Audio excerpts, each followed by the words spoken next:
2-3 बार जाया करो जी। अस्सलाम वालेकुम स्टूडेंट्स, कैप 6 लेक्चर 46 शुरू करेंगे।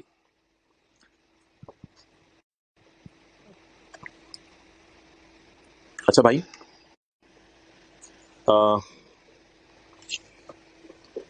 एथिक्स और टेक्स्ट पेयर्स हमारे रह गए, तो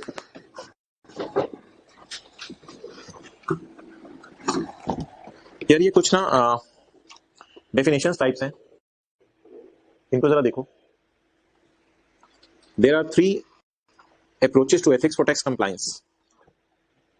3 अप्रोचेस हैं टैक्स को कंप्लाई करने की, which are as under utilitarianism. बोलो ठीक है भाई, यूटिलिटेरियनिज्म। अभी इसका टेक्स्ट से लिंक छोड़ो यार, ये एक अप्रोच है, ये एक सोच है। पेज 19, ये एक अप्रोच है और सोच है जो हमें कहती है to aim for greatest happiness across the population. ये अप्रोच है, कहती है ऐसे काम करो जिससे पॉपुलेशन में हैप्पीनेस आए। हमने कहा हैप्पीनेस क्या होती है, हमने कहा क्यों पास हो गया, ये हैप्पीनेस है। कहते नहीं, फंक्शनल उर्दू पास होना हैप्पीनेस है। Happiness is the satisfaction of our desires. Happiness है हमारी डिजायर्स पूरी हो जाना। ये एक सोच है, एक दो अल्फाज मैंने पढ़ाए हैं, आसान सी बात है, इसको थोड़ा सा एब्जॉर्ब कर लो। अभी जब हम टेक्स्ट से इसको लिंक करेंगे फिर जरा बात समझ आएगी। तो utilitarianism tells us to aim for greatest happiness across the population. ये कहते हैं खुशियों की बातें करो। हमने कहा खुशियां क्या होती हैं यार, हमें भी तो बता दो खुशियां क्या होती हैं। कहते हैं सेटिस्फेक्शन ऑफ आवर डिजायर्स। एक और अप्रोच है यार डियोंटोलॉजी, डेंटिस्ट नहीं, डियोंटोलॉजी। ये कहती है यार एथिक्स हमें सिखाते हैं कि ड्यूटीज फॉलो करो चाहे खुशियां मिले ना मिले। कहते खुशियों को छोड़ो, एथिकल बिहेवियर बंदे का होना चाहिए, इस वजह से कि ये उसकी ड्यूटी है। बस इसको भी टेक्स्ट से लिंक करेंगे तो बातें समझ आएंगी। अच्छा, एक तीसरी अप्रोच है वर्चू एथिक्स। इन लोगों को वर्चू एथिसिस्ट भी कहते हैं। बहरहाल एक तीसरी अप्रोच है वर्चू एथिक्स। ये क्या अप्रोच है, ये कहती है it focuses on virtues, virtues खूबियां, नेकियां, खूबियां। Focus on virtues we should have, खूबियां लिख लो, खूबियां। अब broad conception must be use here, जरा ब्रॉड माइंड होकर सोचो क्या मतलब। Virtue is not just honesty, ये सिर्फ ऑनेस्टी नहीं है, बट यूजिंग वंस टैलेंट्स, अपनी सलाहियतें इस्तेमाल करना भी एक बहुत बड़ी खूबी है। And leading a fulfilled life, और सलाहियतें इस्तेमाल करके एक मुतमईन जिंदगी गुजारना, ये भी एक बहुत बड़ी खूबी है। अब क्या हो रहा है, ये क्या बातें हो रही हैं। पहले लोग कह रहे हैं खुशियों की बात है, दूसरे लोग कह रहे हैं ड्यूटीज की बात है, और तीसरे लोग कह रहे हैं अपनी सलाहियतों को इस्तेमाल करो। अब ये क्या क्या बातें हो रही हैं और इनका क्या ताल्लुक है, तो ये मोहतरम पढ़ना शुरू करते हैं, फिर ये डेफिनेशंस दोबारा देखेंगे।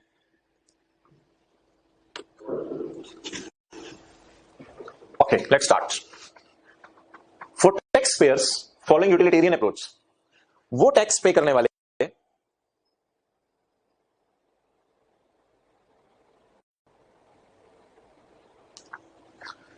ये असल में जो बैकएंड पे स्टोरी है ना, पहले वो सुन लो। आप लेने जाते हो, फकीर होते हैं ना, फकीर, फकीर को पैसे मांगने के गुर आते हैं, ठीक है। अब एक बुजुर्ग होंगे ना 60 साल के, फकीर उनको ये नहीं दुआ देगा अल्लाह तेनों पास कराए, अल्लाह आपको पास कराए, और बुजुर्ग खुश होकर यार ये ले पैसे। बुजुर्ग कहेंगे मैं मैट्रिक एफएससी कर लिया है। तो बुजुर्ग होंगे ना फकीर के, अल्लाह तेनों हज कराए, अल्लाह आपको हज कराए, या अगर हज भी कर लिया मरने के लिए अल्लाह तेनों जन्नत से लेके जाए। हम बुजुर्ग खुश हो जाएंगे, यार मुझे तो पहली टेंशन पड़ी है, मर गया तो पता नहीं 2 महीना चला जाऊं। तो सफेद बाल वाले से तो वैसे अल्लाह को हयात है। तो अब वो बुजुर्ग जो है ना, उनको उनकी बुजुर्गी देख के दुआ देगा। और बच्चा जा रहा होगा मैट्रिक एफएससी का, तो आजकल क्या दुआ देगा, अल्लाह फिजिकल क्लास शुरू कराए। बच्चा घर बैठ के बोर हो गया, या अल्लाह तुझे पास कराए। कोई नया शादीशुदा जाड़ी जोड़ा होगा, अल्लाह तुम्हें औलाद दे। वो उसके मुताबिक देख के, ठीक है, कुछ जवान नौजवान लड़का जा रहा होगा, अल्लाह तेरी शादी कराए। तो उसको देख के उसके मुताबिक जो है वो उसको दुआ देता है ताकि वो अपनी जेब से पैसे निकाले। अच्छा, ये जो अप्रोचेज है ना 3, ये भी कुछ इसी तरह है कि जब आप टैक्स लेने जाते हो ना, तो आपका पाला ना हर किस्म के बंदे से पड़ेगा, हर किस्म के बंदे की। आप तो लोगों से मिलो, हर एक की अपनी दुनिया होती है, पता नहीं क्या बातें कर रहा बंदा, यार ये क्या है यार। कई तो ऐसे लोगों से बंदा मिले यार चुप कर जाए यार। तो कहते हैं आप दुनिया में जाओ ना, मुख्तलिफ किस्म के लोग मिलते हैं। अब ये जो लोग मिलते हैं ना दुनिया में, मुख्तलिफ सोचों वाले, उसको इसने ना 3 सोचों में कैटेगराइज कर दिया। कहते हैं कुछ लोग दुनिया में ऐसे हैं जो खुशियों की बातें करते हैं, खुशियां मिलनी चाहिए, आम लोगों में भी खुशियां होनी चाहिए। अच्छा, कुछ लोग ड्यूटीज की बातें करते हैं, यार बड़ी ड्यूटी देनी चाहिए, यार ये मैं तो बड़ा ड्यूटी का पाबंद हूं, 10 साल हो गए दफ्तर में 8 बजे जाता हूं, कुछ ड्यूटी की बात करते हैं। और कुछ लोग होते हैं अपने टैलेंट्स को यूज करो, ये करो वो करो, टाइम जाया ना करो, ये करो। कहते हैं मुख्तलिफ फिरकों के लोग मिलेंगे, ऐसी ऐसी आपको थ्योरियां बताएंगे, आप हैरान हो जाएंगे। कहते हैं मैं जरा मोटा मोटा देखा दुनिया में, तो ये लॉ बनाने वाला कह रहा है मैंने मोटे मोटे देखे हैं लोग दुनिया में, तो पतले पतले मोटे मोटे लोग मिला के 3 किस्म के लोग मुझे मिले हैं। कुछ यूटिलिटेरियन तबके से ताल्लुक रखते हैं, कुछ डियोंटोलॉजिस्ट हमें मिले हैं, कुछ वर्चू एथिक्स से ताल्लुक रखते हैं। कहते हैं अब आप इन लोगों के पास जब टैक्स लेने जाओ ना, तो उस फकीर की तरह इन्हीं की बोली बोलना। यानी फर्ज करो आप एफबीआर के कमिश्नर हो, आप किसी बंदे के पास गए, ऐसे ही उसके पास ना 2-4 मिनट बैठे, आपने उसे ये नहीं बताया मैं टैक्स लेने आया हूं, आपने उससे कहा और क्या हाल है यार, कहते हैं अल्हम्दुलिल्लाह यार सही है, बस सारा जबरदस्त जा रहा है। बातों बातों में उसने कहा यार मेरा दिल चाहता है सारे लोग ना खुश रहें, तो खुश रहा करें सारे लोग, हैप्पीनेस होनी चाहिए लोगों में, खाना वगैरह वो खाने को मिले, ये चीजें मिले, वो लोग खुश रहा करें, मेरी बस ये बड़ी ख्वाहिश है। आप उसे क्या कहें यार मैं तो अंदर की बात कहूं, मैं एफबीआर से कमिश्नर आया हूं, तो एफबीआर वाले कह रहे हैं टैक्स दे दो। इससे हमारा मकसद पता है क्या है? इससे मकसद ये है कि हम टैक्स लेके ना तुम लोगों से लोगों के अंदर खाने बांटेंगे, ये करेंगे वो करेंगे, उससे लोग खुश होंगे। अब वो बंदा तो पहले ही तैयार बैठा था, ओ यार ये तुम लोगों ने तो एफबीआर वालों ने तो मेरी सोच और एफबीआर की सोच एक ही है, मैं टैक्स देने को तैयार हूं। तो वो ये सिखाया जा रहा है असल में। आप समझ रहे थे पता नहीं एथिक्स फॉर टैक्स पेयर शुरू हो गए तो टैक्स पेयर्स के अंदर क्या क्या अच्छी चीजें होनी चाहिए वो पढ़ाया जाएगा, नहीं भाई, ये उल्टा दूसरी गेम शुरू हुई है। ये है कि टैक्स पेयर को जो माइंड है रीड करके उससे पैसे निकलवाने हैं आपने। अब जरा पढ़ेंगे पहली line, for tax payers following खुशियों वाली approach the important economic goal उनका is to ensure that goods and services are available to everyone. इनके माइंड में होता है कि चीजें और सर्विसेज सब लोगों को अवेलेबल होनी चाहिए फॉर अ डिसेंट लाइफ, ताकि लोग खुश हों। Utilitarian compliance level, compliance level का मतलब लिखो लॉ को मानने का जज्बा। जैसे वो फकीर को देने का जज्बा आपका बढ़ जाता है जब आपके उसकी दुआ आपके दिल पे लगे। यूटिलिटेरियन कंप्लायंस लेवल की उर्दू बताओ। यूटिलिटेरियन का लॉ को मानने का जज्बा, कंप्लायंस लेवल। कंप्लाई क्या होता है? आपने अक्सर सुना होगा यार, आप रिक्वायरमेंट्स को कंप्लाई कर रहे हो, पूरा फॉलो करना। यूटिलिटेरियन का लॉ को मानने का जज्बा विल बी बेटर। यूटिलिटेरियन का लॉ का मानने का जज्बा बहुत अच्छा होगा, because there is a great need of resources for general public and country. क्योंकि आम लोगों के लिए बहुत जरूरत है रिसोर्सेज की, और जब उसे कहो कि लोग खुश होंगे तुम्हारी चीजें देने से, तो वो लॉ को मानेगा बड़ी खुशी से। अच्छा, थोड़ी देर गुजरी, वही एफबीआर का कमिश्नर किसी गली की दूसरी नुक्कड़ पे कोने पे बैठा हुआ था। तो वो जो गली की दूसरी नुक्कड़ पे एक बंदा बैठा हुआ था, उससे उसने गपशप मारनी शुरू की। तो वो बंदा पता नहीं क्या अजीब अजीब बातें करा, कहता यार हम हुकूमत की सड़कें इस्तेमाल करते हैं, हम हुकूमत के अस्पताल इस्तेमाल करते हैं, कितना हुकूमत हमारे लिए कर रही है। ऐसे लोग भी पाकिस्तान में हैं, मैंने माना इक्का दुक्का होंगे, हैं ऐसे लोग भी पाकिस्तान में। हुकूमत हमें सड़कें देती है, हुकूमत ने हमें अस्पतालों की सहूलत मुहैया की हुई है। वो कोई एथियोपिया के इलाके से आया होगा जहां हुकूमत ने कुछ भी नहीं उसको दिया होगा, तो इधर आके देख के खुश हो गया होगा, यार इतना कुछ हुकूमत हमें दे रही है, यार हमारी तरफ से भी तो कुछ बनता है ना, ठीक है यार, हमारी तरफ से भी कोई मेरी भी ड्यूटी को बनती है ना यार। मैं तो बस यार ये सोच सोच के अंदर से भूल ही जा रहा हूँ।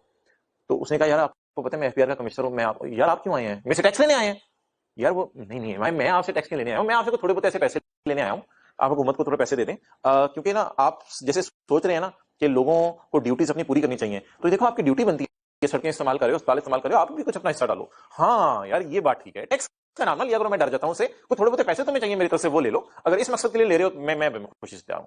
डेओंटोलॉजिस्ट, वो फकीर वाली मिसाल ज़हन में रखिएगा, deontologist, deontology just approach lay down absolute duties. ये कहते हैं यार ड्यूटी है हमारी, हुकूमत जैसे हुकूमत अपनी ड्यूटी निभा रही है, ऐसे हम भी पैसे देकर अपनी ड्यूटी निभाएं। There is a duty of individuals, ये इंडिविजुअल्स की ड्यूटी है, ये हमारी जिम्मेदारी है to pay for social resources provided by government, कि हुकूमत जो हमें सोशल रिसोर्सेज दे रही है हम हुकूमत को उसकी पेमेंट करें। The one who uses public hospital and the one who uses the public road, जो भी बंदा पाकिस्तान में, and the one who uses the public road should pay for it. So this approach says that it is the obligation of taxpayer to pay for taxes, to pay tax for use of public facilities. It is obligation, like an obligation. ये बंदा duties की बात करता है।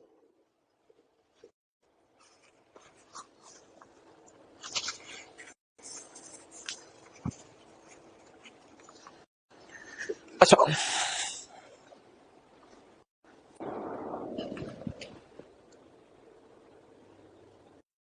ये जो virtue ethicist है ना, ये वर्चू एथिक्स है,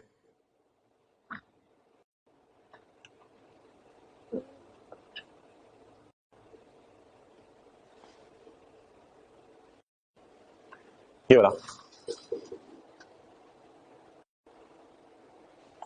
virtue ethics says one should use one's talents to full. ये लोग कहते हैं यार, अपनी किसी तीसरे बंदे के पास बैठे हुए थे, वो कहते हैं यार लोग अपनी सलाहियतें इस्तेमाल नहीं करते, कोई गेमें खेल रहे हैं मोबाइल पे, कोई दोस्तों के साथ बैठकर टाइम जाया कर रहे हैं, कोई कुछ कर रहे हैं, यार लोग अपनी सलाहियतें इस्तेमाल नहीं कर रहे। अच्छा, अब मेरे भाई ये लोग ना बड़ी खुशी से अपनी सलाहियतें इस्तेमाल करने को तैयार होते हैं। इन लोगों से ना आपने टैक्स जरूर लेना है, लेकिन इन लोगों से ना जरा ज्यादा टैक्स नहीं लेना। इनको आपने सलाहियतें इस्तेमाल करने पर टैक्स जरूर लें, लेकिन इनको ये ना कहें कि तुम अपनी सलाहियत इस्तेमाल करके जो भी कमाओगे उसका 80% हुकूमत को दे दो, फिर तो वो सलाहियत इस्तेमाल करने से डिस्करेज हो जाएगा। क्या मैं सलाहियत इस्तेमाल करूंगा, सलाहियत इस्तेमाल करके दिन रात एक करूंगा, अब 1 करोड़ कमाऊंगा, 80 लाख इमरान खान को दे दूंगा, मेरे लिए क्या बचेगा? ये लोग सलाहियतें इस्तेमाल करने की बात करते हैं, तो इन लोगों को आपने सलाहियतें इस्तेमाल करने पे बरकरार रखना है। मैन ऑफ द मैच जिस बंदे को मिले और उसे पाकिस्तान क्रिकेट बोर्ड कहे कि 90% पैसा इसमें से हमें हमें जमा करवा दें, वो कहेगा भाईजान मैं क्रिकेट ही छोड़ रहा हूं, मेरा कोई नहीं शौक अगले मैच में मैन ऑफ द मैच बनने का, छोड़ो भाई मैं कोई और काम कर लेता हूं। तो ये लोग जो बात करते हैं ना टैलेंट्स की, तो थोड़ा सा लॉ मेकर इनको रिलैक्स करें। कहते हैं ये टैलेंट्स की बात करते हैं और इनको हम, बड़े अच्छे लोग हैं पाकिस्तान में, ऐसे ऐसे लोग वेरी रेयर हैं, इनको टैलेंट्स जरूर इस्तेमाल करने दो, लेकिन इनको किसी तरीके से ना कोई आप बेनिफिट दो। वो बेनिफिट कैसे दो? हमारे लॉ में मेरा नहीं ख्याल कोई टैलेंटेड बंदे के लिए टैक्स क्रेडिट्स हैं। हाँ, एक फुल टाइम टीचर के लिए, कुछ रिसर्च वाले के लिए पता नहीं 25% शायद हमने पढ़ा था टैक्स माफ है, लेकिन टैलेंटेड बंदे को कहते हैं कुछ ना कुछ इंसेंटिव जरूर देने चाहिए आपको, ताकि ये अपने टैलेंट खुशी से इस्तेमाल करता रहे। Virtue ethics says one should use one's talents to the full. Financial incentives, financial incentive को अंडरलाइन करके लिखो मनी, एग्जैक्ट जिसको मैं अंडरलाइन कर रहा हूं, फाइनेंशियल इंसेंटिव्स का पूरा अंडरलाइन करो, और फाइनेंशियल इंसेंटिव वाला अंडरलाइन करके लिखो money. Money encourage people to use their talents. पैसा हमेशा लोगों को encourage करता है टैलेंट इस्तेमाल करें। मैन ऑफ द मैच क्यों? पागलों की तरह जो है वो खेल रहा होता है और सेंचुरी बना रहा होता है, उसके सामने पैसा भी नजर आ रहा होता है पीछे, ठीक है, फेम भी नजर आ रही होती है अपनी, लेकिन पैसा भी नजर आ रहा होता है। Financial incentive encourage people to use talents, but very high tax rate reduce those incentives. लेकिन अगर आपने टैक्स रेट ही हाई कर दिए इतने, तो वो इंसेंटिव्स उनके पास क्या बचने हैं बेचारों के पास? उन्होंने कहां फिर अपने टैलेंट इस्तेमाल खुशी से करने? ओके, पहली बात खत्म होगी। दूसरी बात, अनदर खूबी इज चैरिटी। एक और खूबी ये कहता है चैरिटी। कहते हैं ये जो लोग अपने टैलेंट इस्तेमाल करते हैं, ये वर्चू एथिक्स असल में बड़ा ब्रॉड लफ्ज है, इसमें टैलेंट इस्तेमाल करना भी है, इसमें चैरिटीज देना भी है, इसमें अपने पांव पे खड़े होना भी है। ये तीन चीजें इसमें डिस्कस की हैं। एक टैलेंट्स का जिक्र किया, एक चैरिटी का जिक्र किया, एक इंडिपेंडेंस का जिक्र किया। कहते हैं ये जो वर्चूज हैं, वर्चूज होते हैं खूबियां, नेकियां। तो ये जो वर्चूज हैं, इसमें और वर्चू है चैरिटी। चैरिटी कहते हैं दो किस्म की होती है, इधर in the form of cash और टाइम। सही बात है, आप अगर किसी नेक काम में अपना टाइम दे रहे हैं तो वो भी चैरिटी है। आप कहते हैं यार मैं जितने गरीब बच्चे हैं उनको पढ़ा दिया करूंगा, तो फिर आप कैश चैरिटी में नहीं दे रहे, आप टाइम चैरिटी में दे रहे हैं अपना। और कैश चैरिटी में देना क्या है कि यार मेरे पास गरीब बच्चों को पढ़ाने का टाइम नहीं है, मैं उनकी फीसें दे देता हूं, किसी टीचर से और पढ़वा देता हूं। तो कहते हैं चैरिटी दो किस्म की है, इधर in the form of cash और टाइम। अच्छा, अब ये जो टैलेंटेड बंदे हैं, कहते हैं ये अगर चैरिटी आप इनसे दिलवाना चाहते हो तो अगेन मैं यही कहूंगा कि इनके ऊपर जरा टैक्स रेट कम रखना। जब टैक्स रेट कम रखोगे तो टैक्स रेट कम रखने की वजह से इनके पास पैसे ज्यादा आएंगे। जब पैसे ज्यादा आएंगे तो ये खुशी से चैरिटी देने को तैयार होंगे। The more take home cash people have, the more take home cash people have.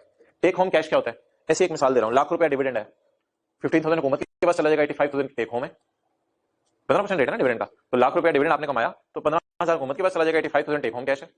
The more take home cash people have, the more charities they can afford, and they will also find time to perform charity work. जाहिर बात है, पैसा पड़ा होगा तो बंदा time भी निकालेगा, ढूंढेगा लोग यार इनको मैं पैसा दूं। अ थर्ड वर्च्यू इज इंडिपेंडेंस। तीसरा वर्च्यू है, तीसरी खूबी है इंडिपेंडेंस। इंडिपेंडेंस क्या है? अपने पैसों का खाना या दोस्त के पैसों का खाना? अपने पैसों का खाना, अपने पैसों के कपड़े पहनना या दोस्त से कहना मुझे गिफ्ट कर। अब खुद जो है वो पढ़ाई कर रहे हैं, अभी पास नहीं हुए, पता चला दोस्त इंजीनियर डॉक्टर बन गया, अब उससे मुलाकात हुई, उससे कहा यार तू तोहफे ताइफ देता था, आजकल दे नहीं रहा। नहीं, ये तो अजीब सी बातें, ऐसी बातें ना किया करें, बड़े हो जाए। A third virtue is independence. It is good to live on others money, it is good to live on own money. ठीक है, ये जो दाएं बाएं होते हैं ना, छोटी छोटी बात पे मिठाई नहीं खिलाई, ट्रीट नहीं दी, ऐसे लोगों से बचा करें। और ऐसे लोग होते भी बड़े खतरनाक हैं। तो वैसे अल्लाह के नबी की कुछ हदीस हैं, तो उन्होंने ऐसे लोगों को पसंद नहीं किया जो दूसरों से थोड़ी थोड़ी चीजों पे मांगते थे। It is good to live on own money, अपने पैसों पे जीना अच्छा है। Lower tax rate make independence easy. आज आगे वो बार बार फोकस करे कि अगर कम टैक्स रेट रखोगे तो ये लोग अपने इंसेंटिव्स भी इस्तेमाल करेंगे, अपने टैलेंट्स भी इस्तेमाल करेंगे। अगर कम टैक्स रेट रखोगे ये लोग चैरिटीज भी देंगे, और अगर कम टैक्स रेट रखोगे तो ये लोग इंडिपेंडेंट भी होंगे, अपने पांव पे खड़े भी हो सकेंगे। ओके, अच्छा, आईकेएप की बुक में ना 2 सिनेरियोज हैं, और फिर आगे ना 2 सिनेरियोज को उसने तीनों अप्रोचेस से लिंक किया। ये ऊपर लाइन नहीं पढ़नी। एफपीआर से बंदे निकले कुछ, और वो सड़कों पे फैल गए, और उनको इमरान खान ने भेजा है कि जी हमने जंग शुरू करनी है, उसके लिए असलहा चाहिए, तो असलहे के लिए पैसे लाओ। तो एफबीआर से वो लोग इसलिए निकले कि असलहे के लिए पैसा चाहिए, लॉ एंड ऑर्डर, सिक्योरिटी। ये एफबीआर से बंदे इसलिए निकले हैं कि अस्पतालों के अंदर कोरोना के केसेस बढ़ गए हैं, तो हेल्थ केयर के लिए पैसा चाहिए। ये एफबीआर से बंदे इसलिए निकले हैं कि बच्चों को तालीम देनी है, तो उसके लिए पैसा चाहिए। इस मकसद के लिए एफबीआर से बंदे निकले कि हमें टैक्स चाहिए। अब जैसे ही गए तो पहला बंदा जिसे पाला पड़ा वो खुशियों की बातें करता था, तो इसको कोई ना कोई कहानी सुना के इसे पैसे ले लें। कहानी सुनाना आपको पता है फकीर को भी आती है, एफबीआर के बंदों को भी आती है। क्या होगा? Utilitarian will approve tax. वो कहेगा इन मकासद के लिए पैसा देना, ओए मैं फौरन देने को तैयार हूं, because more goods, more services, more happiness resulting in increase in happiness. कहते हैं कि ये चीजें तुम कर दो लोगों के लिए तो हैप्पीनेस से बड़ी कोई चीज ही नहीं है। डियोंटोलॉजी से भी आईकेएप लिंक कर सकता, पता नहीं आईकेएप ने क्यों नहीं किया, शायद उसकी किताब में मिस हो गया। डियोंटोलॉजी के बारे में आईकेएप ने कोई बहस नहीं की, छोड़ो हम भी वर्चुअल एथिक्स वाला, ये भी टैक्स देने को तैयार होगा। ये क्यों टैक्स देने को तैयार होगा? ये कहेगा अगर आप लोगों को सिक्योरिटी दे दो, तालीम दे दो और उनकी सेहत का ख्याल रखो, तो ये लोग अपने टैलेंट्स को देखो कितने खुशी से इस्तेमाल करेंगे। क्योंकि अगर एक बंदा बीमार है, उसने खास टैलेंट इस्तेमाल करने हैं। एक बंदे को तालीम नहीं है, उसने क्या टैलेंट इस्तेमाल करने हैं? उसने तो जमीन ही खोते रहना है, आगे जाके कुछ निकलना नहीं। और एक बंदे को हर वक्त सिक्योरिटी की फिक्र पड़ी है, क्योंकि बंदे आगे मुझे मारना जाए, सिक्योरिटी नहीं आपके पूरे लाहौर के अंदर, तो उन बंदों ने खाक जो है वो टैलेंट इस्तेमाल करने हैं, अपने डरे बैठे हैं घरों में। ये बंदा भी टैक्स अप्रूव कर देगा, because it will enable people to lead a prosperous life and utilize their talents to full. चीजें लोगों को आप मुहैया कर दें, लोग तसल्ली से घरों में बैठेंगे, तसल्ली से घरों में नहीं बैठेंगे, मतलब लोग तसल्ली से अच्छी जिंदगी गुजारेंगे और अपने टैलेंट्स खुशी से आके इस्तेमाल करने की कोशिश करेंगे। अच्छा, अगले महीने एफबीआर वालों ने फिर अपने एम्प्लॉइज भेजे, लेकिन अब इसलिए भेजे कि यार गरीब बने हैं, गरीब बने, ऊपर गरीबों की बात नहीं हुई थी, गरीब बने, गरीबों को खाना खिलाना है और गरीबों को घर देने हैं, helping the needy and poor with money, घर देने हैं, खाना खिलाना है, ये करना है, वो करना है, गरीबों के लिए निकले। पाला पड़ा सबसे पहले यूटिलिटेरियन से, ऐसे बंदे से पाला पड़ा जो खुशियों की बातें करता था। विल अप्रूव टैक्स, ऊपर से मिला के पढ़ो, यूटिलिटेरियन विल अप्रूव टैक्स, ठीक है, मैं टैक्स देने को तैयार हूं, because it will lead to equal distribution of wealth. ये तो पैसा मेरे हाथों से निकल के गरीबों के हाथों में जाएगा और वो खुश होंगे, हैप्पीनेस अमंग द सोसाइटी। डेंटोलॉजिस्ट के पास गए, डेंटोलॉजिस्ट ने कहा ओह यार, इससे बड़ी ड्यूटी और क्या हो सकती है गरीबों की मदद करना, मुझे तो फील होता है मेरी ड्यूटी ही है जिंदगी में। ताज के लिए पैदा किया इंसान को? नहीं, क्या है शेर? ये ताज का लफ्ज़ बाद में आता है, क्या किसके? दर्द दिल के वास्ते पैदा किया इंसान को, दर्द दिल के वास्ते, वरना ताज के लिए कम न थे करो गया। अच्छा, लेकिन इसका मतलब ये नहीं कि बात नहीं करनी। ओके,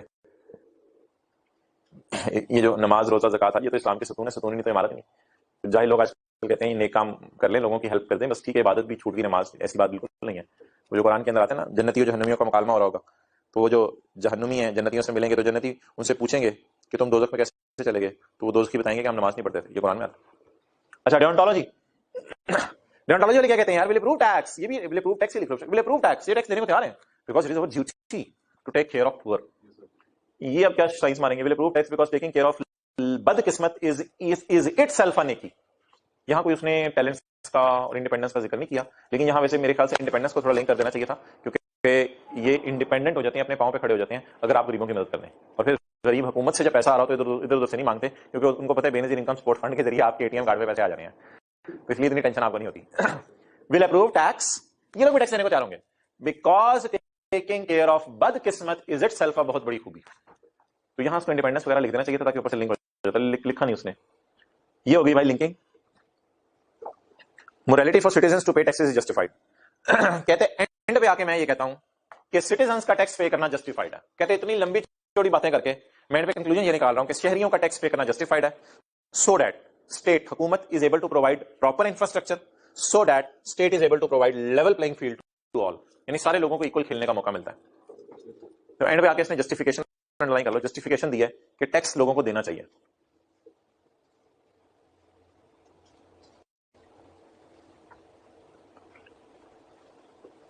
ये मोरालिटी का एग्जैक्ट मतलब क्या होता है उर्दू में? बिल्कुल exact,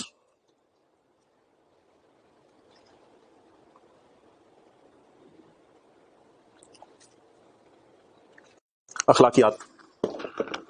अखलाकियात for citizens to pay taxes is justified.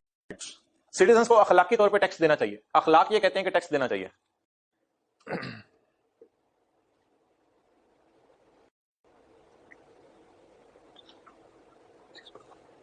अच्छा, ये लाइन में छुड़वाई थी, ये पढ़ लो।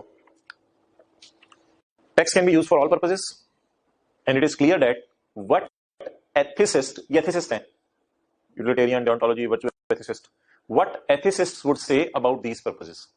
इन ये देखो, ये पर्पसेस है, what ethicists would say about these purposes. तो ये थोड़ी डिस्कशन हुई है। अच्छा यार, बच्चे पूछे सर आईके में क्या सवाल आएगा? यार पास पेपर में कभी आया नहीं, पता नहीं क्यों नहीं अभी तक आईके पूछ नहीं रहा यार इसको, लेकिन अगर कभी आया तो अगर मोरालिटी बिहाइंड टैक्स कंप्लायंस हुआ तो ये ऊपर वाली लाइनें लिखनी है, और अगर हुआ ethics and morality for tax payer regarding tax compliance, यार ये तो ऑलमोस्ट सेम ही है। देखो, morality for tax pairs regarding tax compliance, ये सेम ही है। इसको ऐसा कर लेते हैं कि मेरे ख्याल से अगर कभी डेफिनेशंस आई ना, define, utilitarian, डेओंटोलॉजी and virtual ethicist, तो ये लिखा ना, देख लो डेफिनेशंस है ये, और कभी आया morality of tax pairs regarding tax compliance, तो फिर ये नीचे वाला सारा जरूर लिख के आना है, फिर नीचे वाला लिखाना।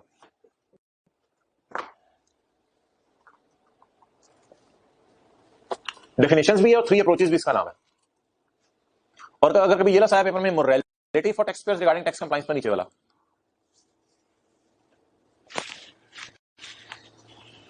अच्छा अगले समय पे आओ। ओ यार ये बड़ा इंटरेस्टिंग है, ये तो इंशाल्लाह 2-3 मिनट में खत्म हो जाएगा। Tax avoidance and tax evasion, बताओ अवॉइडेंस एंड इवेजन।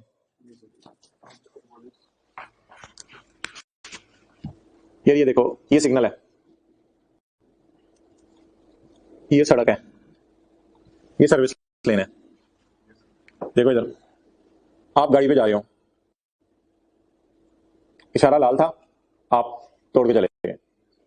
एक और आपका दोस्त है, वो भी गाड़ी पे जा रहा है, उसने देखा दूर से इशारा सर्विस लेन में हो गया, ये अवॉइडेंस है। लॉ के अंदर रहते हुए अब वो पुलिस वाला पकड़ नहीं सकता, सर्विस लेन के अंदर कोई मसला नहीं, इशारा है ही नहीं सर्विस लेन वालों के लिए। सड़क इस तरह स्ट्रक्चर हुई थी कि कुछ जगह पे होता है सर्विस लेन में भी आप नहीं निकल सकते, लेकिन वहां सड़क इस तरह स्ट्रक्चर हुई थी सर्विस लेन में आप निकल सकते हैं। तो कई लोग तो बिल्कुल इस तरह भी कर लेते हैं, इशारा हो तो थोड़ा सा इधर होकर इधर वाली सड़क से होकर ऐसे निकल जाते हैं। ठीक है, उनको पता होता है इधर वाला यूटर्न करीब है तो निकलो, ये इशारा ही 5 मिनट बंद रहता है। तो इट इज अवॉइडेंस। इधर आप इसका जुर्माना नहीं करेगा पुलिस वाला, दोनों को इशारा तोड़ा, इशारा तोड़ा, कौन सा इशारा तोड़ा, ये इशारा जुड़ा हुआ है, ये तोड़ तो ये रहा है मेरा दोस्त है, ये तोड़ के आया इशारा, इन्हों पढ़ो। तो एक होता है इवेजन, वो इस वाले ने किया, एक होता है अवॉइडेंस, वो इस वाले ने किया। अवॉइडेंस लीगल है, अवॉइडेंस की इजाजत है। अच्छा अब देखो, जो बंदा रेजिडेंट होता है ना वो मारा जाता है, उसने पाकिस्तान वाली इनकम पे भी टैक्स जमा कराना है, फॉरेन पे भी टैक्स जमा कराना है, और जो नॉन रेजिडेंट है उसने सिर्फ पाकिस्तान में जमा कराना है। अच्छा अब मैं 2 मिसालें देने लगा हूं, आपने मुझे बताना है इवेजन क्या है, अवॉइडेंस क्या है। इवेजन बुरी बात है, अवॉइडेंस की इजाजत है, कोई मसला नहीं। एक बंदा 200 डेज पाकिस्तान रुका और झूठ बोला कि मैं 150 डेज रुका हूं, ये क्या है, इवेजन। और एक बंदे का प्लान था कि मैंने 190 डेज रुकना है, लेकिन जब उसको पाकिस्तान में आके पता चला कि 183 डेज रुक के मैं रेजिडेंट बन जाऊंगा, तो उसने अपने काम को इतनी जल्दी समेटा कि 180 डेज रुक के फ्लाई करके बाहर चला गया। अवॉइडेंस, लॉ में, लॉ के अंदर रहते हुए उसने फॉलो किया लॉ को, कोई मसला नहीं। अच्छा 3-4 बंदे मिले, उनके पास एक ऑप्शन है कि हम पार्टनरशिप फॉर्म बना लें, एक ऑप्शन है हम कंपनी बना लें, दोनों की इजाजत। पार्टनरशिप फॉर्म बनाएंगे तो 3-4 बंदे मिलकर पार्टनरशिप एग्रीमेंट कर लें, कंपनी बनाएंगे तो एससीसीपी के पास जाना पड़ेगा, फॉर्मेलिटीज पूरी करनी पड़ेंगी, ये सब कुछ करना। लेकिन कंपनी का एक फायदा होता है, जो टैक्स की किताब में नहीं लिखा हुआ, वो इंट्रो में आपने पढ़ा था, कंपनी की लायबिलिटी लिमिटेड होती है, यानी कंपनी अगर डिफॉल्ट कर जाए तो पर्सनल एसेट्स नहीं बेचे जाते। तो बहरहाल कंपनी और पार्टनरशिप के फायदे नुकसान अपने अपने हैं, ये मैं डिस्कशन इस वक्त आपसे नहीं कर रहा। पार्टनरशिप फर्म्स के लिए जो टेबल है वो टेबल पेज 30 पे है, जिसको हम टेबल 1 कहते हैं, वो पेज 30 वाला है। उसमें रेट को 5-10% से शुरू हो रहे हैं और 30% तक जा रहे हैं, 30 या 35 तक जा रहे हैं। और कंपनी के लिए फिक्स रेट है, शायद 29% है मेरे ख्याल से, कंपनी के लिए फिक्स रेट है 29%। पेपर 4 के पहले समय पे देख लेना कितना रेट है। तो कंपनी के लिए एक फिक्स रेट है 29%, सही है। अब आपकी मर्जी है, आप पार्टनरशिप फर्म बनाए, कंपनी बनाए। पार्टनरशिप फर्म में अगर आपकी इनकम कम हुई, तो आपका 10% 15% रेट भी होगा। हाँ इनकम ज्यादा हुई तो शायद 35% तक चला जाए, वो आपकी किस्मत। तो अब आपकी मर्जी है, आप पार्टनरशिप फर्म बनाए या कंपनी बनाए। अब अगर आप जानबूझ के पार्टनरशिप फर्म बना लेते हैं कि मैंने टैक्स कम देने, तो कोई हर्ज नहीं है, आप लॉ के अंदर रहते हुए लॉ टैक्स बचा रहे हैं, इसकी इजाजत है, टैक्स अवॉइडेंस की इजाजत, इवेजन की इजाजत नहीं है।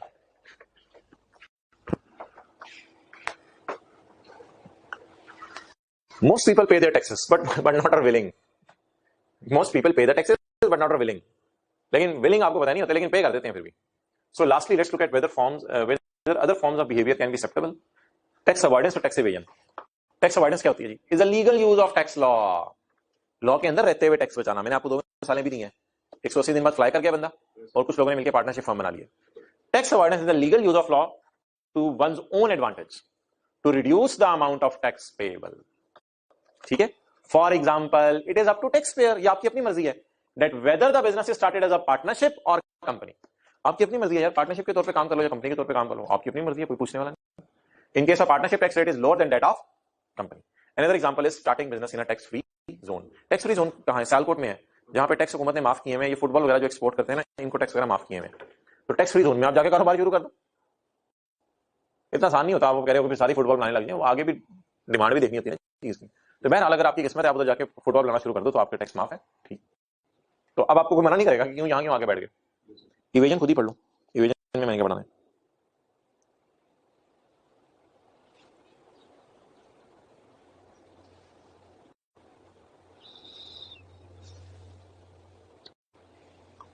सारा पढ़ लिया इवेजन, नीचे वाली मिसालें भी पढ़ लो और देख लो ये क्या चीज है।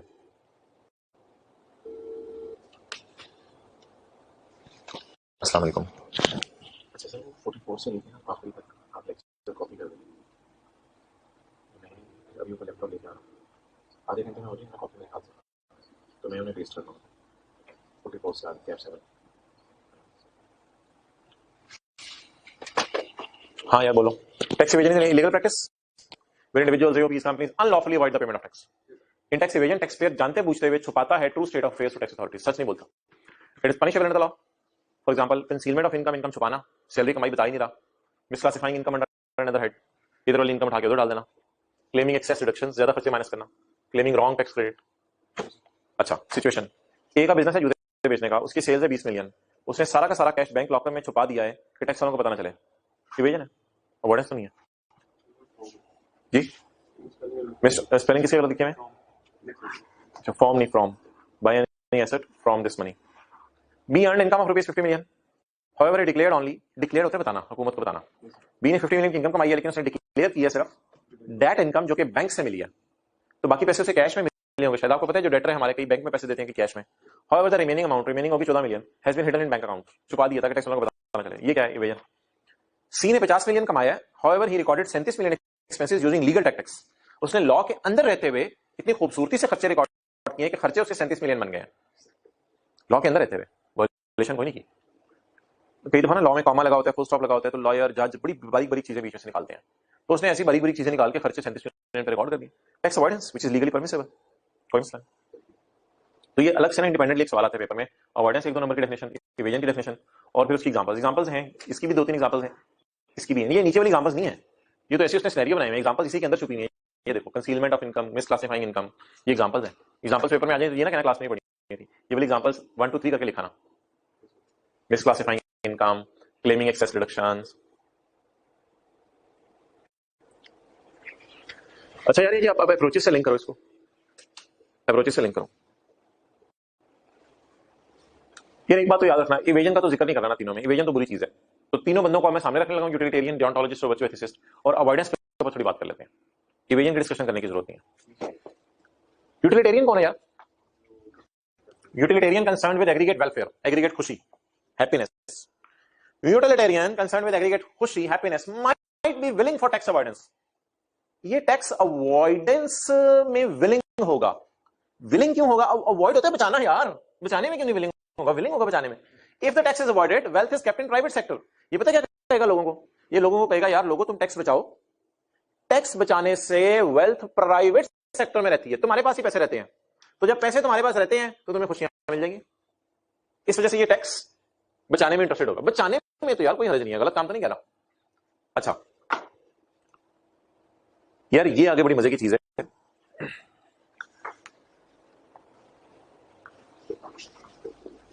ये देखो,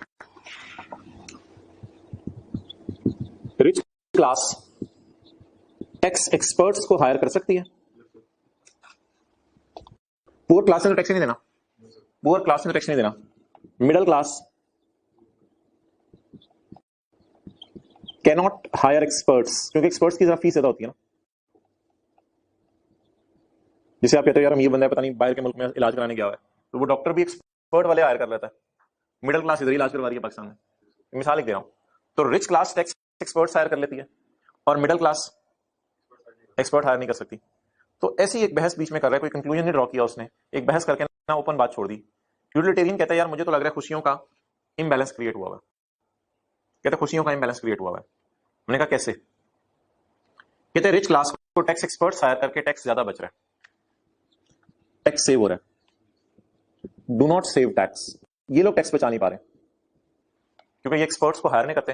तो ये सीधे सीधे लोग हैं, इन्होंने क्लास में बैठ के कैप 6 पढ़ा हुआ है, सैलरी बिजनेस कैपिटल गेन जमा करते हैं, टेबल जाके देखते हैं, टेबल पे रेट लगाते हैं, कहते हैं इतना टैक्स है। इनको पता ही नहीं बचाते कैसे हैं टैक्स, ना सर ने क्लास में तरीके बताए टैक्स बचाने के, ना इन्होंने खुद सोचे टैक्स बचाने के तरीके। तो ये सीधे सीधे से लोग हैं, बेसिक सैलरी में हाउस रेंट लोन जमा करते हैं, गाड़ी 10% 5% लगाते हैं, सबको बच्चों की तरह करके कैपिटल गेन सब जमा करके एंड पे कहते हैं ये आपका टैक्स बन रहा है। तो कहते हैं ये एक्सपर्ट्स हायर नहीं कर सकते, अभी भी सीए इन्होंने शुरू किया, तो ये एक्सपर्ट्स हायर नहीं कर सकते, बस ये मिडिल क्लास में लोग इस तरह कर रहे हैं।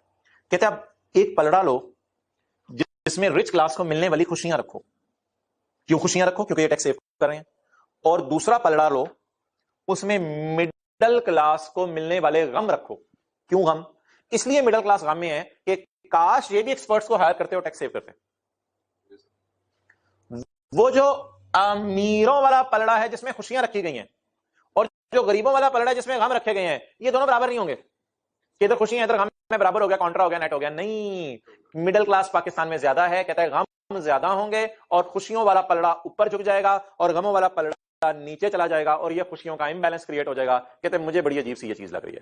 कहते हैं ये एक दुनिया की हकीकत है जो मैंने आपसे शेयर कर दी। कहता है हल इसका मुझे भी नहीं को निकल सका, इसको कहते हैं बात ओपन छोड़ देना। कहते हैं हल इसका मुझे भी नहीं को समझ आ रहा क्या है, लेकिन एक दुनिया में हकीकत है खुली हुई। कहते हैं वो मैं आपको बताता चलूं कि टैक्स अवॉइडेंस को उसने लिंक करा दिया। Who can avoid, they can avoid.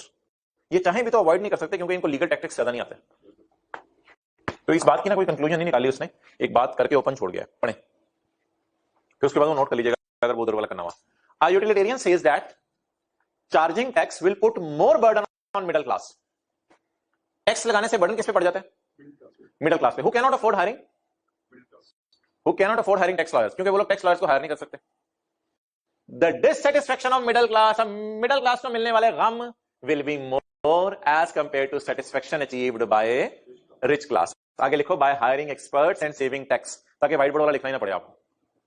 Achieved by rich class, rich class के आगे लिखो सेटिस्फैक्शन कैसे लेगी? By hiring experts and saving tax.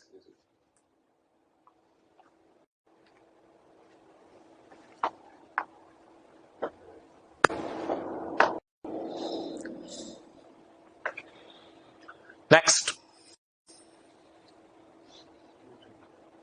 Virtue ethicist. Virtue ethicist, यार ये जो बंदा है ना, ये पता क्या कहता है? ये कहता है वुड डिसलाइक टैक्स अवॉइडेंस। ऐसे फरिश्ते भी दुनिया में हैं जो टैक्स बचाने को भी पसंद नहीं करता। हम इसे बिठा रहे हैं, समझा रहे हैं यार क्या हो गया यार, टैक्स बचाना तो लीगल चीज है, तुझे क्या हो गया यार, चल सर्विस लेन पे चले। नहीं यार मेरा नहीं दिल चाह रहा, इतने लोग इशारे पे खड़े हो, मैं सर्विस लेन से निकल जाऊं। नहीं यार अजीब सा फील हो रहा है। हमने कहा यार लाउड है, कोई नहीं पकड़ेगा। वो देख पुलिस वाले के सामने कितने लोग गुजर रहे हैं उधर से, किसी को रोक रहे वो, और कोई गलत चीज तो कर यार, इतने लोग इशारे पे खड़े हैं, मैं सर्विस लेन से निकल जाऊं। इनका भी तो दिल चाह रहा होगा। ये थोड़ा सा जब वो इशारे का टच आया था उधर से नहीं गुजर सके थे, अब ये खड़े हैं, मेरा भी दिल चाहने से खड़ा हूं। तो कहते हैं मैं अवॉइडेंस को भी पसंद नहीं करता। मैंने कहा फिर भी बात क्या है, क्या है तुझे क्या अंदर क्या हुआ तेरे? कहते यार मुझे बड़ा अजीब सा लग रहा है कि लॉ को बार बार इस नजर से पढ़ूं कि मैं अपनी जात का टैक्स सेव कर लूं। कहते लॉ को बार बार इस नियत से पढ़ना कि मुझे टैक्स बचेगा, मुझे बड़ा अजीब सा लग रहा है। कहते मैं नहीं पसंद करता, मैं अवॉइडेंस पसंद, इवेजन तो दूर की बात है, इवेजन तो कोई भी पसंद नहीं करता, अवॉइडेंस कहते हैं मुझे नहीं पसंद। It is not ethical. वो अब इस बंदे ने बड़े हाई लेवल के एथिक्स अपने बना लिया। हम क्या करें यार, लोग अब गुजर रहे हैं साइड से, तू भी गुजर जा। नहीं यार इशारे पे खड़े में उनके साथ ही मैंने खड़े रहना है, इसमें बहुत खैर खाली का जज्बा है तो है। It is not ethical. कहते मुझे तो ये एथिकल ही नहीं लग रहा to exploit the rule knowing that one is exploiting it for oneself. ये जानते पूछते हुए कि मैं सिर्फ अपनी जात के लिए ऐसा करूं, तो मुझे बड़ा बुरा लग रहा है। या तो सबके लिए इशारा खोलो ना, सबको सर्विस लेने डालो तो मैं भी जाने को तैयार हूं, वरना मुझे बड़ा बुरा लग रहा है कि मैं इधर से जा रहा हूं, लोग देख रहे हो यार ये बंदा सर्विस लेन में जा रहा है, दाढ़ी भी रखी हुई है इसने, सर्विस लेने जा रहा है। मैं लोगों ने कहना यार नहीं यार। तो कहता है ये मुझे नहीं पसंद बात। तो कहता है मैं बहुत ओवर एथिकल बनना चाह रहा हूं। चलो जी आगे, आखिर में क्या भाई, डोंटोलॉजी ड्यूटी की बातें करता है।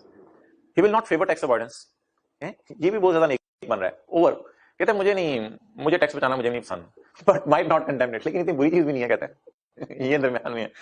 कहते हैं he will not favour tax avoidance. कहते हैं मैं फेवर में नहीं हूं टैक्स बचाने के, लेकिन कोई इतनी बुरी बात भी नहीं है, बचा भी लेना चाहिए। Deontologist can easily argue for a duty to obey the law. कहते हैं ये मेरी ड्यूटी है कि लॉ को ओबे करें। तो ड्यूटी की वजह से ना, आप जरा बात मेरी समझना, इसकी जो ये वाली बात है ना, ये वाली वो इससे लिंक हो रही है, समझो। सर्कल वाली बात की, अंडरलाइन वाली बात में लॉजिक है, लेकिन इसकी लॉजिक नहीं दी आई अपनी बुक में। हम कोई लॉजिक इसकी निकालना चाहें भी निकाल लेंगे, उसको एक बात छोड़ो। सर्कल वाली बात इससे लिंक हो रही है, पढ़ो कैसे, बेशक आप लिख कर भी सकते हो। सर्कल वाली बात इससे लिंक हो रही है, एरो खींचा मैंने। Deontologist will not favour tax avoidance. Deontologist कहता है यार मैं टैक्स बचाना नहीं पसंद करता। हमने कहा क्यों क्यों तू टैक्स बचाना क्यों नहीं पसंद करता? कहता है इट इज इजीली, और मेरा सिंपल सा आर्गुमेंट है, मेरी ड्यूटी है टैक्स देना। बात खत्म। ये मेरी ड्यूटी है टैक्स देना, तो मैं क्यों बचाऊं? मेरी ड्यूटी है बट टैक्स देना, मैं बचाने के चक्कर में नहीं पड़ूंगा। अच्छा दूसरी तरफ आओ, बट माइट नॉट कंडेम्नेट। इसकी लॉजिक मैं आपको अपनी तरफ से देता हूं, आई ने अपनी किताब में लिखी हुई। ड्यूटी पूरी करते करते ना लोगों की एक लिमिट हो जाती है, और आके कहते हैं यार ड्यूटी पूरी करने की भी एक लिमिट है, उससे ज्यादा अगर मेरे से तुम लोग काम लोगे तो मैं ड्यूटी नहीं पूरी करूंगा। तो हो सकता है कि कभी टैक्स रेट हुकूमत बढ़ाए तो ये जाके खड़ा हो जाए, यार हुकूमत मैं ड्यूटी पूरी कर रहा हूं ना 10 साल से, अपना टैक्स पूरा दे रहा हूं, अब तुम लोगों ने टैक्स देने वालों के लिए ही टैक्स बढ़ा दिया है और तुम लोगों को पकड़े नहीं जो टैक्स सीरियस नहीं देते। तो मेरी भी ड्यूटी पूरी करने की एक लिमिट है, तो मैं बुरा भी नहीं समझ रहा टैक्स बचाने को, अब मैं बचाया करूंगा। तो ड्यूटी पूरी करते करते होते जिंदगी में किसी ऐसे मोड़ पर खड़ा हो जब ये इस नतीजे पे पहुंचे, वरना आम हालात में यही कहता है मैं टैक्स बचाना पसंद नहीं करता। अच्छा, अब अगर कभी टैक्स अवॉइडेंस और इवेजन आई ना तो ये नहीं लिखना, अनलेस कि वो कह दे इनसे लिंक करें अवॉइडेंस इवेजन को। टैक्स अवॉइडेंस इवेजन आई तो सिर्फ ये लिखना है, अवॉइडेंस इवेजन। लेकिन अगर कभी कह दे वो कोई इंग्लिश में लिख के इन तीनों अप्रोचेस से लिंक करें टैक्स अवॉइडेंस को, फिर ये वाली बातें लिख के आनी है। अच्छा, आप ना चैप्टर थोड़ा रिवाइज करते हैं, पास्ट पेपर करेंगे, फिर जाते जाते विसल ब्लोअर की डेफिनेशन रहेगी।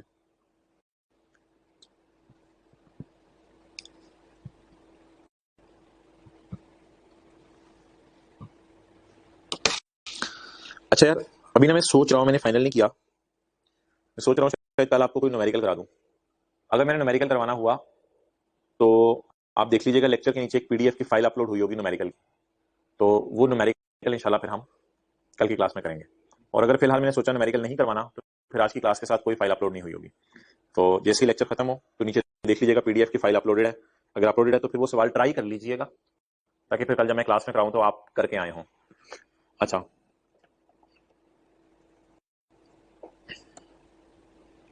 सबसे पहले चैप्टर में हमने एथिक्स पढ़े थे कानून बनाने वालों के लिए, उनका हमने नाम रखा कैनन्स ऑफ टैक्सेशन।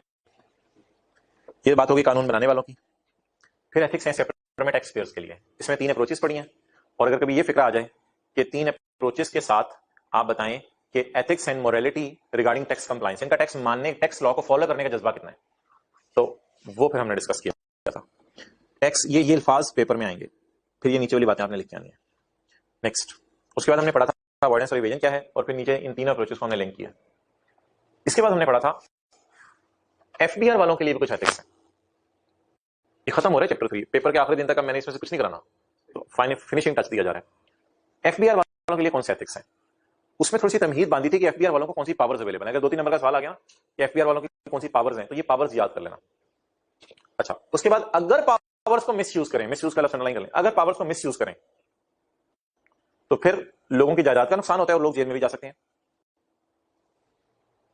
आगे तो आसान आसान हेडिंग्स हैं, आगे पिलर्स हैं, फिर पिलर्स के बाद ethical issues faced by FBR, और 7 प्रिंसिपल्स हैं जो कि अगर फॉलो करें तो आसानियां हो सकती हैं।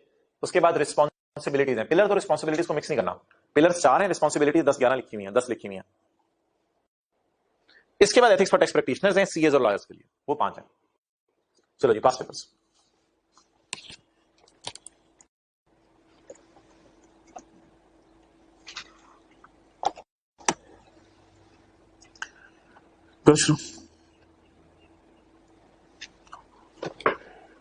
सितंबर 2020, ये कौन सी अटेम्प्ट है? सितंबर 2020, पिछली से पिछली तो मार्च 21 है ना। चलो जी, question 7, identify 4 powers of FBR with respect to collection of tax. Identify 4 powers of FBR, बताओ यार 4 पावर्स ऑफ एफबीआर। एफबीआर से क्या ध्यान में आ रहा है, लेजिस्लेटर वाला, टैक्स पेयर वाला, प्रैक्टिशनर वाला, या एफबीआर वाला? एडमिनिस्ट्रेटर, एफबीआर वाला। यानी ये जो हमारा ब्रॉड हेडिंग 3 है पेज 20 पे, पावर 4-5 है, तो उसने पावर्स पूछी हैं। Identify 4 powers of FBR. अगला सवाल, what notices may be faced by tax payer if such powers are misused. अगर एफबीआर पावर मिसयूज करे तो टैक्स पेयर को क्या नताइज फेस करने पड़ सकते हैं? लॉस ऑफ प्रॉपर्टी, इंप्रिजनमेंट, ऐसे ही। आगे आ जाओ। Briefly explain 2 pillars of tax administration. Tax administration कौन करता है? एफबीआर वाले। 4 पिलर दिए हैं, 4 में से कितने बताने हैं? 2। लेकिन पूरा सवाल पढ़ लो। Briefly explain 2 pillars of which may be helpful in safeguarding the interest of tax payer. जाहिर बात है यार, ये 4 पिलर जब फॉलो होंगे तो टैक्स पेयर का फायदा सेफगार्ड हो जाएगा ना, टैक्स पेयर को फायदा मिलेगा। And avoiding the abuse of power bye tax administration. और जब ये 4 पिलर फॉलो होंगे तो फिर टैक्स वाले अपनी पावर को अब्यूज, मिसयूज नहीं कर सकेंगे। सवाल उसने 2 पिलर पूछा था, आगे तमहीद बांधी हुई थी। लिस्ट 6 एथिकल इश्यूज जो फेस कर रहे हैं आजकल FBR while discharging their duties under 4 pillars. 4 pillars को फॉलो करते हुए कौन से इश्यूज आ रहे हैं? ये जो 7-8 है।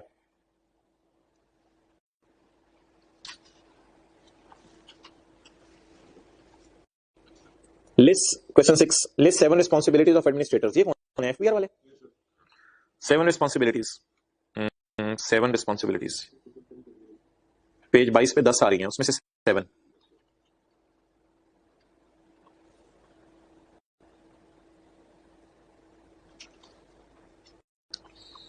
भाई वो ICAP का सप्लीमेंट कोई आया, पता चला आपको? कैप 6 के ऊपर कुछ 2-3-4 पेजेस हमें और पढ़ने पड़ेंगे। उसमें पेजेस तो ज्यादा है लेकिन कुछ हमारी बुक में ऑलरेडी कवर्ड है, कुछ 3-4 पेजेस और पढ़ने पड़ेंगे। मजाक करने की याद है, तो ऐसे को बच्चे शायद पूछ रहे हैं कि उसका क्या करना है, तो भाई उसके लिए अलग फीस नहीं है, इंशाल्लाह इसी फीस के अंदर वो भी कवर होगा, तो वो आप परेशान ना हो। ऐसे ही वो उसने ऐसी कुछ चीजें किताब में सिलेबस में थी लेकिन किताब में नहीं डाली मेरी, मैंने किताब में डाल दी उठा के, और कुछ भी नहीं। अच्छा जी चलो आगे चलें भाई। State any 6 ethical issues which administrators कौन है? FBR वाले। FBR वाले कौन से एथिकल इश्यूज फेस कर रहे हैं आजकल? ये page 21, corruption, confidentiality, conflict of interest. Question 5, briefly describe the pillars. ओए होए, इसका नाम प्रिंसिपल्स ऑफ टैक्स एडमिनिस्ट्रेशन भी रख दिया यार, ये तो अगली दफा खाली प्रिंसिपल्स का नाम पूछ के परेशान भी कर सकता है। Which are meant to safeguard the interest of tax payers and avoid abusive use of power. असल में पिलर ही पूछ रहा है। List 6 ethical issues. ओ यार बस होगी, एथिकल इश्यूज फेस कर रहे हैं FBR, तो हम क्या करें अब? लेकिन फिर दोबारा पूछ रहे हैं। चलें आगे। 7 रिस्पॉन्सिबिलिटीज ऑफ एडमिनिस्ट्रेटर्स। FBR वाले यार, और कुछ पूछ नहीं रहा, वो जो एडमिनिस्ट्रेटर्स के अंदर ही घूमी जा रहा है बस। Question 3, list 6 ethical issues which may be faced by tax administrating authority. कुछ और भी है इस चैप्टर में। Briefly describe 3 main canons. बाबा जी वाले आगे चलो। Briefly discuss the ethical responsibilities of tax implementing authorities. FBR वाले यार क्या है, ये पेपर में कभी भी नहीं आया, ये नहीं आ सकता वैसे इस दफा। एथिक्स और टैक्स प्रैक्टिशनर्स, ये जो 5 है, ये पेपर में कभी नहीं आए, ये आ सकता है। अवॉइडेंस इवेजन भी आ सकता है।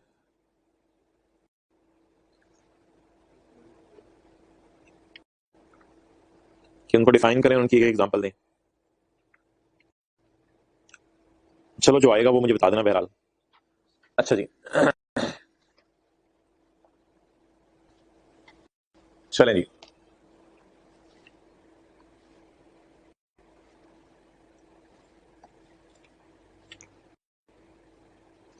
ये आपके घर की गली में एक डॉक्टर साहब हैं, तो ये आप हैं,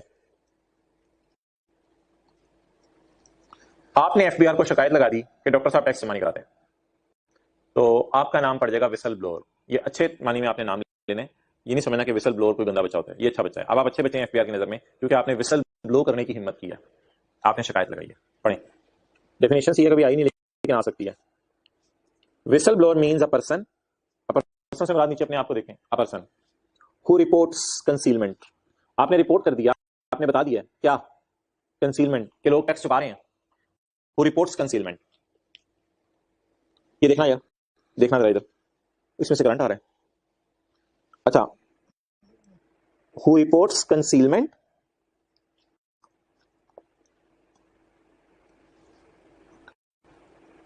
हु रिपोर्ट्स इवेजन, इस तरह बनेगा ये, बना लो इसी तरह। हु रिपोर्ट्स कंसीलमेंट, या तो आप रिपोर्ट कर दें कि डॉक्टर साहब टैक्स छुपा रहे हैं, और इवेजन या टैक्स मार रहे हैं, जानते बूझते हुए टैक्स मार रहे हैं, इशारे तोड़ के जा रहे हैं। इससे होगा क्या यार? दिस हेल्प इन डिटेक्शन और कलेक्शन ऑफ टैक्स। आपकी इस हरकत के बाद होगा क्या? अब सिनेरियो बदल गया, इसलिए मैंने ग्रीन हाइलाइटर यूज करना शुरू कर दिया। इससे होगा कैसे, फायदा क्या होगा FBR को? विच हेल्प इन डिटेक्शन और collection of tax, which help in detection of fraud. अब कलेक्शन का लफ्ज नहीं बोलना। विच help in detection of corruption. अब ना असल में ये देखो, अगर मैं ऐसे करूं तो आपको बुरा ना लगे, ये देखो, which help in detection of fraud, corruption and misconduct. चलो, which help in detection of fraud, which help in detection of corruption, which help in detection of misconduct. अच्छा यार, अगली बड़ी मजे की बात सुनो, स्काई ब्लू हाइलाइटर जरा देखना, स्काई ब्लू हाइलाइटर।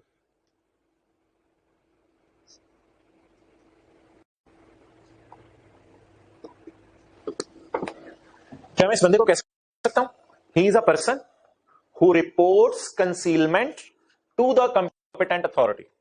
डॉक्टर नहीं, सॉरी, FBR ने बनाया नहीं यहां पे, to the competent authority. Competent authority कौन है? FBR। स्काई ब्लू वाला पढ़ो, इसके बाद ये तस्वीर आप खींच लेना ऐसे, ये मैं इसी तरह रहने दूंगा, इस तरह पढ़ने में जरा समझ आएगा। अच्छा, he is a person who reports concealment to the competent authority. ठीक है, तो ये रिपोर्ट्स वाला लफ्ज आगे टू से मिल रहा है। अब जरा पूरा पढ़ो, समझ आ रहा है। Whistle blower means a person who reports concealment और इवेजन ऑफ टैक्स, जिससे हेल्प होगी। इसको ब्रैकेट में ले लेते हैं, इसको ब्रैकेट में ले लेते हैं, ताकि पेपर में ब्रैकेट नहीं लेना, इतने से को ब्रैकेट में ले लेते हैं। अब ब्रैकेट के बगैर वाला पढ़ते हैं। विसल ब्लोअर एक ऐसा बंदा होता है जो कि रिपोर्ट करे टैक्स का छुपाना टू द कंपिटेंट अथॉरिटी। इससे होगा क्या? It will help in detection of taxes, it will help in detection of fraud, it will help in detection of misconduct. Competent authority कौन होती है? Which has a power to take action, वो कौन है? FBI. तो competent authority की definition आ गया। आगे कंपिटेंट अथॉरिटी की डेफिनेशन है, इसको हम अलग से डबल अंडरलाइन कर लेते हैं। ये कंपिटेंट अथॉरिटी की डेफिनेशन है, it has a power to take action. ये कंपिटेंट अथॉरिटी को अंडरलाइन करके ये डबल अंडरलाइन में इसकी डेफिनेशन दी गई है। थोड़ी सा मुश्किल अंग्रेजी है, काफी 2-3 लाइनों में इसने जान ले लिया। कंपिटेंट अथॉरिटी कौन होती है? Which has the power to take action against the person, person से मेरा doctor, against the person, person से मेरा डॉक्टर। अच्छा यार, अब एक और सिनेरियो है, वो तो देखना।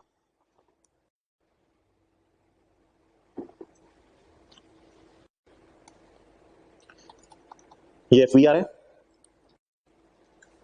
इधर कमिश्नर है, स्पेलिंग गलत हो गए। कमिश्नर का जो सबऑर्डिनेट होता है आपको पता है, उसे एडिशनल कमिश्नर कहते हैं। कमिश्नर के सबऑर्डिनेट को क्या कहते हैं बोलो? Additional commissioner. ठीक है, आप एफबीआर को कमिश्नर की, आप एफबीआर को डॉक्टर की शिकायत लगा दो, यानी इन लोगों को डॉक्टर की शिकायत लगा दो, कोई मसला नहीं, क्योंकि ये कंपिटेंट अथॉरिटीज हैं, ये भी कंपिटेंट अथॉरिटी है, ये भी कंपिटेंट अथॉरिटी है, एफबीआर खुद एक कंपिटेंट अथॉरिटी। ऐसा भी हो सकता है कि आप जाके कमिश्नर को इसकी शिकायत लगा दो, यार ये बड़ा मुझे तंग करता है, बिला वजह में टैक्स मांगता है। ये सिनेरियो भी यहां कवर हो रहा है, ये सिनेरियो भी कवर हो रहा है। तो इदारे को डॉक्टर की शिकायत लगा दो, ये सिनेरियो भी कवर हो रहा है। या इदारे के अंदर किसी बड़े को इदारे के छोटे की शिकायत लगा दो, ये भी सिनेरियो कवर हो रहा है। आप पढ़ो।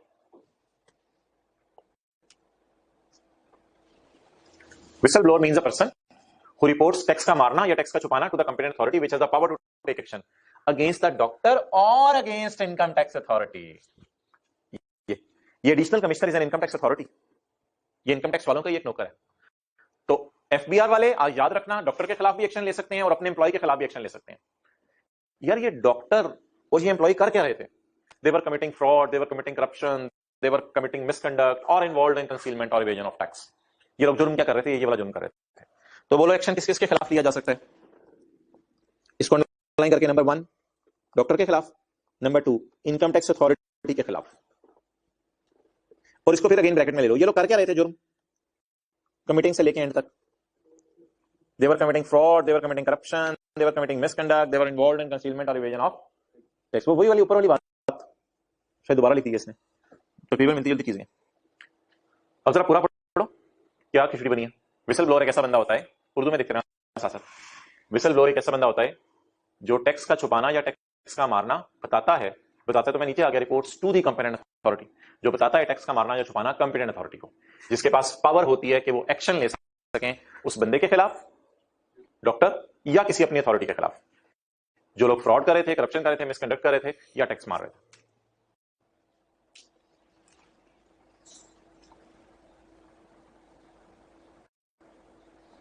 अच्छा निकालो यार चैप्टर 19।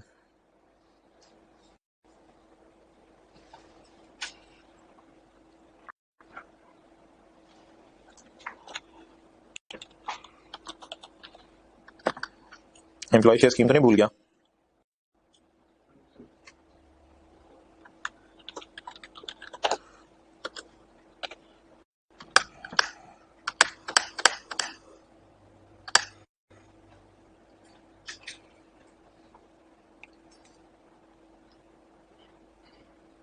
यार ये क्या चीज है?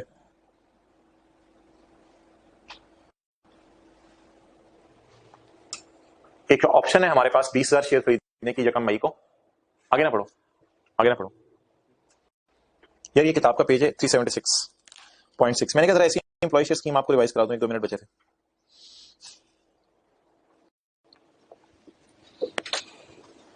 आगे वाली लाइन इरेलीवेंट है, बताओ क्या करूं इसका? 0.6 का, 0.6 के ऊपर सिनेरियो क्या चल रहा है? Mukarram is working as a commercial manager in Airman engineering limited and company. याद रखना अनलिस्टेड कंपनी के शेयर स्टॉक एक्सचेंज में लिस्ट नहीं होते, स्टॉक एक्सचेंज में नहीं बिक रहे होते। अनलिस्टेड कंपनी के शेयर तो स्टॉक एक्सचेंज में नहीं बिकते ना, फेयर वैल्यू वगैरह पता नहीं होती इनकी। For past many years he derived following benefits during 30 June 2005। He derived following benefits. बोलो कौन सा बेनिफिट डिराइव किया है? 0.6। He has an option to purchase 20,000 shares at ₹25 per share. बताओ जी। He has an option he has an option, उसके पास सिर्फ एक ऑप्शन है अभी। He has exercised the option या he has an option? He has an option to purchase shares. He has not purchased shares. He is just holding the right. He is just holding the pre-registration. और ये right इसने कितने का खरीदा है ये मेरे ख्याल से उसने नहीं बताया, लेकिन जब ये राइट जमा करा के शेयर खरीदेगा तो शेयर इंशाल्लाह ₹25 का खरीद सकता है। तो ये कॉस्ट ऑफ शेयर दी हुई है, लेकिन प्लीज अभी शेयर खरीदा नहीं है इसने। ये कॉस्ट ऑफ शेयर दी हुई है माय डियर, ये कॉस्ट ऑफ शेयर दी हुई है। He has an option to purchase 20,000 share at 25 per share. To purchase share at 25 per share. He has bought option और 25 पर शेयर नहीं लिखा हुआ। He has an option to purchase shares at 25 per share. ये 20,000 share 25 per share के एतबार से खरीद सकता है। जब मेरे को इसके पास ऑप्शन आ गई है तो 30 जून तक इसकी जेब में ऑप्शन ही होगी। आगे परेशान करने के लिए शेयर्स की फेयर वैल्यू दी हुई है। ओ भाई शेयर इसकी जेब में है ही नहीं, इसकी जेब में है ही ऑप्शन। आगे परेशान करने के लिए शेयर्स की फेयर वैल्यू दी हुई है। यार जो अनलिस्टेड कंपनीज होती है ना, उनकी शेयर की फेयर वैल्यू को ब्रेकअप वैल्यू कहते हैं, क्योंकि एक पहले बताया था आपको अनलिस्टेड कंपनीज में ना शेयर की फेयर वैल्यू इसलिए अवेलेबल नहीं होती कि स्टॉक एक्सचेंज में ये लिस्ट नहीं होती। तो फिर अनलिस्टेड कंपनी के शेयर्स की फेयर वैल्यू पता क्या होती है? आज कंपनी को ब्रेक करें तो कितने पैसे आ जाएंगे। तो आगे ना शेयर्स की फेयर वैल्यू दी हुई है। वो जो शेयर हमारे पास है ही नहीं उनकी फेयर वैल्यू दी हुई है। The breakup value of shares was 85 पर शेयर। तो लिखो हमारे पास शेयर्स ही नहीं है तो शेयर की फेयर वैल्यू को क्या करना? पहले ये लिखो हमारे पास शेयर्स ही नहीं है तो शेयर्स की फेयर वैल्यू को क्या करना? और इधर ब्रेकअप वैल्यू के लफ्ज से क्या मुराद है? Fair value.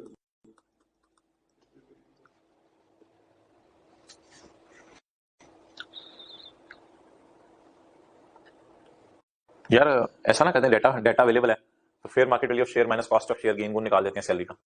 डेटा तो अवेलेबल है, fair market value of share भी दी हुई है, कॉस्ट ऑफ शेयर भी दी हुई है।